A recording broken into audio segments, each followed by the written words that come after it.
This is something we are accustomed to seeing. For many, it's a stark reality they fail to recognize. See, that's the...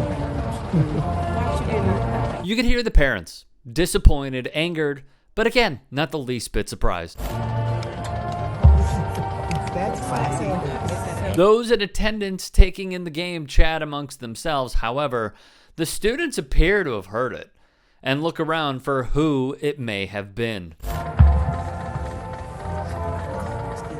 For many in the state, this is not something new. East Lansing High School has been taking a knee during the national anthem for quite some time.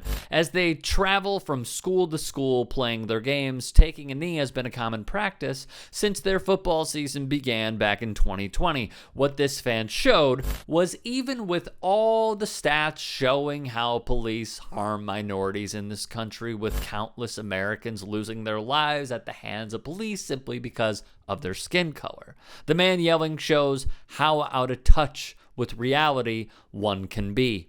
It is a Trump staple, getting ticked over football players taking a knee, not, for example, the tragic events that occurred on January the 6th by Trump's mob in an attempt to overthrow democracy, not the fact that he stripped you of your funds by raising your taxes to only benefit the ultra-wealthy. Nope, cling to the racial undertones while staying mad at high school players kneeling, but I digress. As East Lansing Info wrote, before and during the Michigan High School Athletic Association Football District Championship between East Lansing and South Lyon High Schools on November 5th, players and fans of South Lyon directed obscenities and racial slurs at various East Lansing players and the ELHS team at large, according to multiple players and parents who were at the game. Ethan DeWitt, a linesman for East Lansing, who is white, said, "We could hear it clear as day. You felt like it echoed around the field and definitely brought a lot of range and emotion to all the players that kneeled."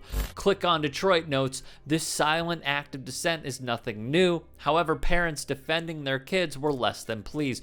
We were like, did he really just yell that? And how is that respecting the national anthem? That you're yelling at while our kids are being respectful," a parent of an East Lansing player said. Their opponents, South Lyon High School, allegedly continued their racism on the field. Two players, both of whom are white, detailed the repeated use of racial slurs, epithets, and insults by South Lyon players and how slurs were directed at both black and white East Lansing players. Those same players confirmed that they heard the N-word said to their black teammates, and they themselves were called N-word lovers and race traitors. One of their black teammates was told, "Go back to Africa," by an opposing player, they said. During the game, cameras captured an alleged South Lyon player punching an East Lansing player in the head.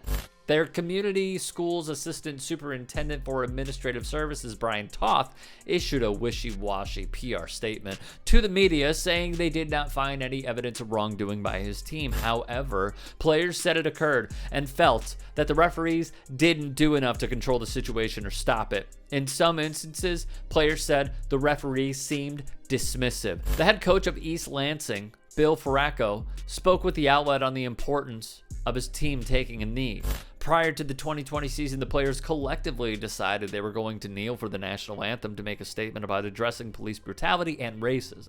Knowing that he and his staff consistently tried to talk to the players about things beyond the realm of football, and seeing this was something important to the players, they were committed to it, and it was not a knee-jerk thing.